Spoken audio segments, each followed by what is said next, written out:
All right, Shalom. This is Gamali Allah out of Great Millstone, Atlanta. Want to give all praises to YAHAWAH, BAHASHAM, YAHAWASHI, BAHASHAM, Wadash. Double honors to the elders and apostles of Great Millstone. Shalom to all the Akim that are pushing out this truth and sincerity. All right, now this is a quick lesson. All right, and this is going to be centered around um, blatant wickedness in America. All right, now what inspired me to do this lesson is, well, now yesterday, because it's night. Um, Yesterday was Halloween. All right, and Spirit was just on me to just bring out some facts about Halloween and bring out just basically do a lesson. But anyway, I've got an article here, and I'll just go ahead and get straight into it. I got some precepts as well. It says the dark history behind Halloween is even more chilling than you realize. All right, it says, and this is off of businessinsider.com. It's a very popular site. It says, let me skip around. Halloween fever isn't contained to the states. In fact, people around the world celebrate the holiday in many different ways. All right, but where did these strange practices come from? Turns out a lot of these customs date back centuries. The holiday has changed over time, transforming from an ancient tradition to a flashy fright fest we know and love today. All right. The word Halloween was first popularized in a poem. Scottish poet Robert Burns helped to popularize the word Halloween with his 1785 poem of the same name. It says, so where does the name itself come from? According to the online etymology dictionary, it's actually two words smushed together. Hallow, or holy person, refers to the saints celebrated on All Saints Day, which is November 1st. The "een" part of the word is a contraction of eve, or evening before. All right. So So basically, Halloween is just an old-fashioned way of saying the night before All Saints Day, or you could say Hallows Eve. So anyway, it says historians have linked Halloween to Samhain, the Celtic festival of the summer's end, celebrated in Ireland, Scotland, and the Isle of Man. It says according to Celtic mythology, the veil between the other world and our world thins during Samhain, or Samhain, making it easier for spirits and souls of the dead to return. All right, so that's really what this is all about. Is it's about basically that's a spirit lesson just dropped about Halloween. But basically, that's what it's all about. Is basically, you know spirits, the veil between the spiritual world and and this world, okay, being what do they say, thin, as they say, you know. So, um, one second. Um,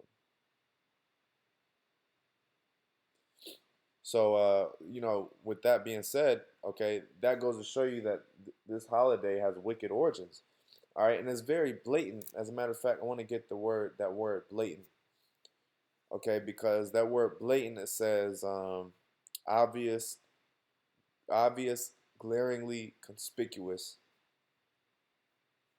It also says blatant. Definition is done openly or unashamed, or unashamedly. Okay,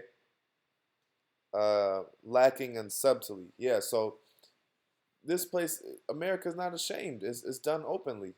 The wickedness is done openly. Okay, people don't care anymore.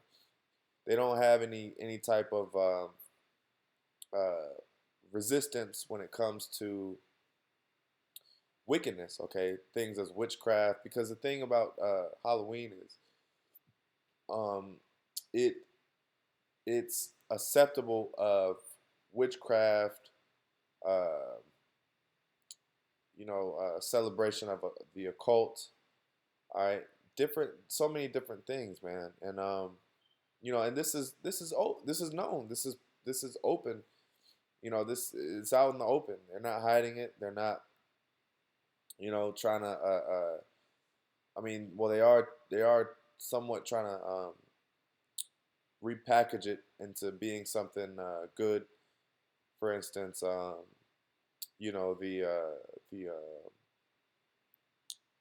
how they have the costumes and the candy.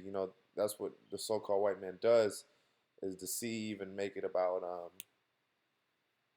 make it uh, appealing to the kids and to the masses. All right. So let's go ahead and get some precepts. I don't want to ramble on too long.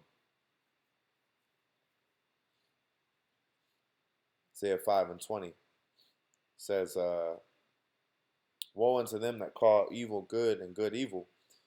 All right, that put darkness for light and light for darkness. That put bitter for sweet and sweet for bitter. Okay, yeah, and that's basically going into that relates to this subject right here, Halloween. Okay, because basically they've made Halloween as if it's some good thing. Okay, as if it's where I'll say the spirit, the wickedness behind Halloween has become very it's become a norm. Okay, it's become a social norm.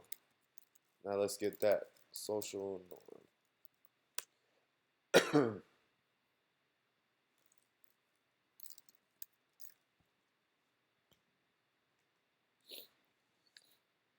All right, so social norm is pattern of behavior in a particular group, community, or culture accepted as normal and to which an individual is accepted to conform. Yeah, so that's what it's all about. They're expected to conform. Okay, conform to the popular opinion, which the popular opinion in America is that Halloween is fun. It's all about having a good time and dressing up in costumes. That's the social norm. That's the energy that most people have, or perspective that most people have about Halloween, is that it's a good holiday. But we just read that woe unto them that call evil good. Now we know that that that Halloween is evil. Okay, it even and it's out in the open. It's not hard to see. It's not hard to see that.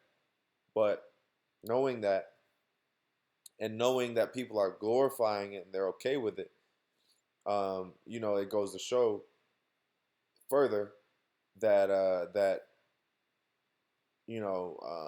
this place is backwards. Okay, they're glorifying wickedness. They're glorifying witchcraft.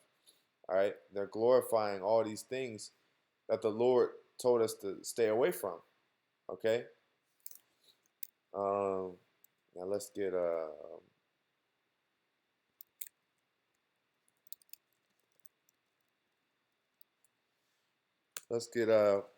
Amos 5:21. I despise your feast days, and I will not smell in your solemn assemblies. All right, now uh, the feast days of today in this world is holidays. Okay, which that word holiday, it's supposed to it's supposed to it really means holy day. Okay, so it's supposed to be a holy day that is recognized. Um, Now, like I said, or like I just read, Amos 5:21. I despise your feast days, and I will not smell in your solemn assemblies. And this is the Lord's basically the Lord hates these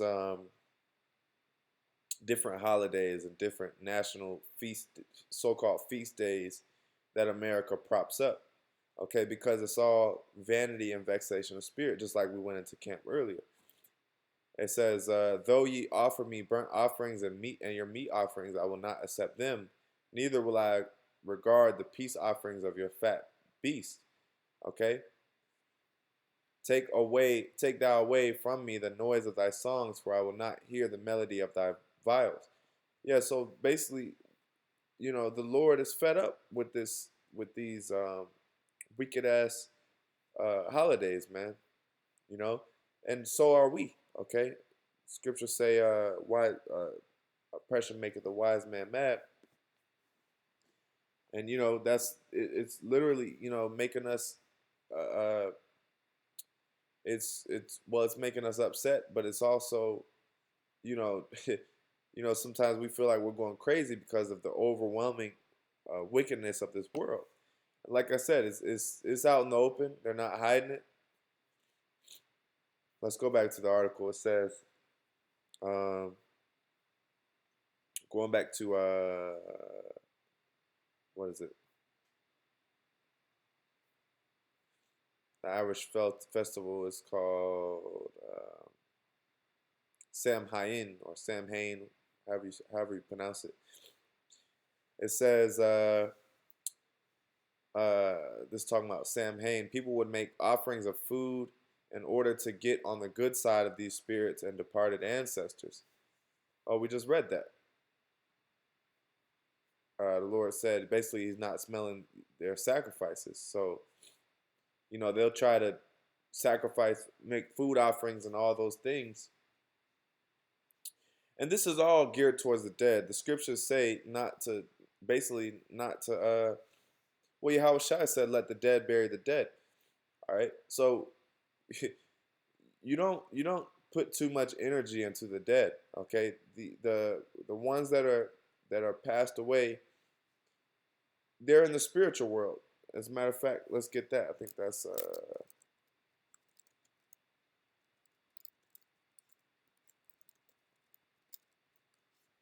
Ecclesiastes. Yeah, Ecclesiastes 12:7. It says,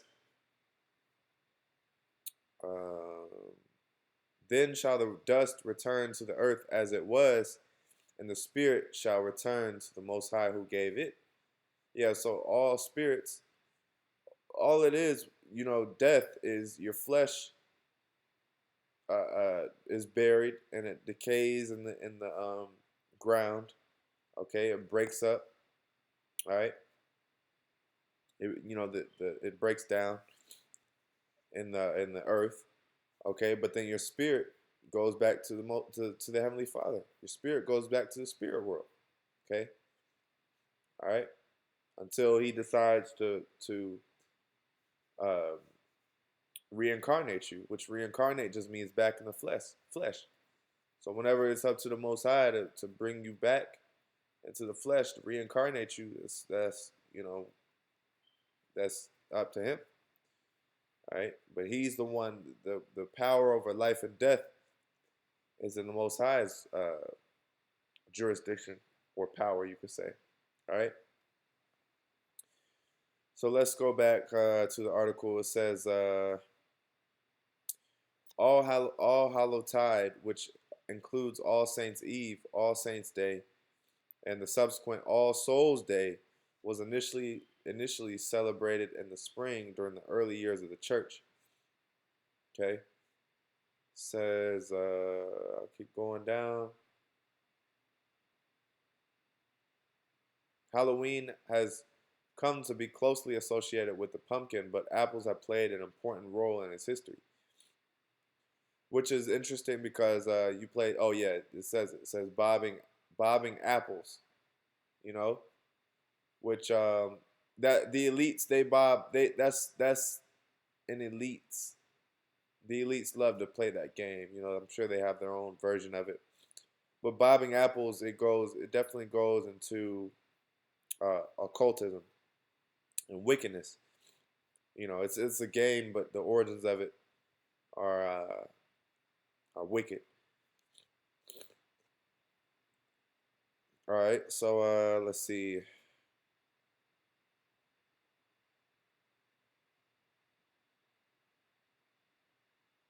All right,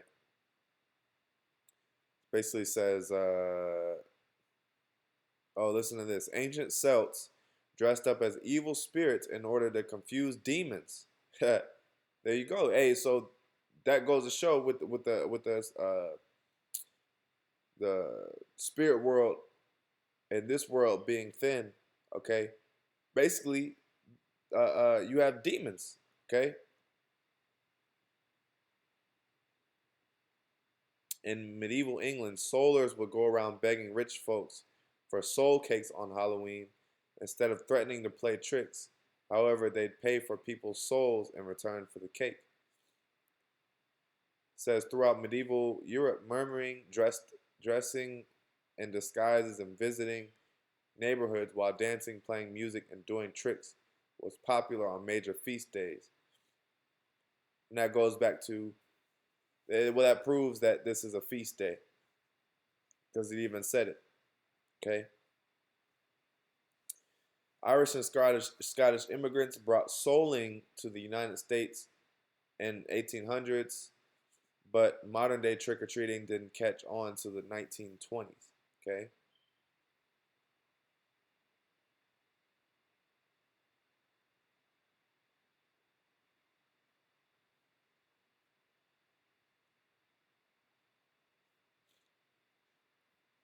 So that's actually pretty much it. It's the main point of it. All right, but hey, you know this place is wicked as hell, man. You know, and it's gotta go. Okay, because the wickedness is just blatant. Like I said, I mean, it's disgusting.